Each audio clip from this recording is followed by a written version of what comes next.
আজ পহেলা মে, আন্তর্জাতিক শ্রমিক দিবস। কিন্তু কক্সবাজারের শুটকি মহলের নারীদের নেই এমন দিনেও ছুটি। ছুটি চাইলেই চাকরি হারানোর সংখ্যা।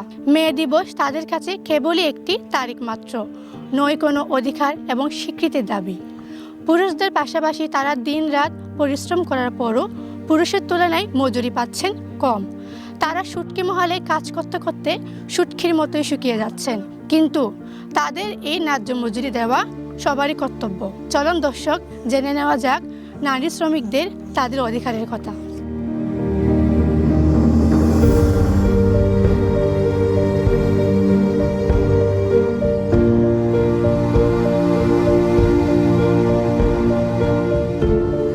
সকালে 5টা বাজাই রে ইন্দি সন্ধ্যা 7টা বাজে যাই দি অতি এখন হাঁস নাই, এখন বাত কি করে খাই, এখন বর্ষা লাগি, এখন সিজন শেষ হয়ে গিয়ে এখন কি কষ্ট করি বাত খাই, এখন চিন্তাই ধরে গিয়ে গই জামাই নাই। আর তখন একান বয়স্ক বাতা তাতার কাঠ আইলে কিনেও না পাই, হন এটা সরর আইলো ইন্ডার মাইসে খাই পেলাই। বন্ধন থাকিলে তো ওইসে টাকা পড়বে, ঠিক আছে। বন্ধ থাকিলে তো ওইসে টাকা আর 3-4 গো আছে, পয়েন্টের বাদ পানি দেওয়া পরের।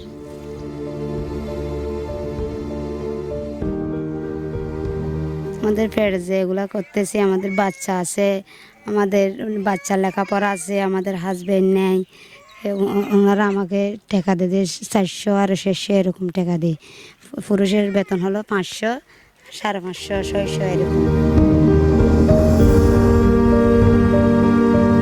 মোর তোদের দেয় 500 টাকা, 600 টাকায়, 700 টাকায়। এই মায়া ফোনদের দেয় আর 600 টাকা, 500 টাকা, রাইতেও 7টা পর্যন্ত।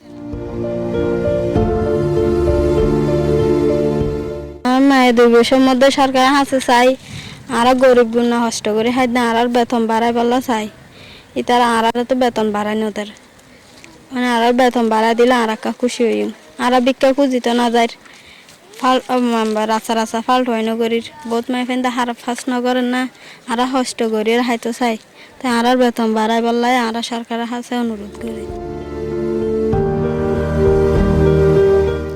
নারী পুরুষের সমান অধিকারের কথা বলা হলেও তা কেবলই বই পুস্তকে সীমাবদ্ধ। বাস্তবিক পক্ষে তা সম্পূর্ণ ভিন্ন। আজ এমন মহান দিনে নারী শ্রমিকরা কাজ করে যাচ্ছেন শুটকি মহলে। তাদের প্রতি আন্তরিক শ্রদ্ধা। সবাইকে মে দিবসের শুভেচ্ছা। এই নিয়েছিলাম আমি আলিবা আবিদিন তাকসি, চিটাগং ট্রিবিউন।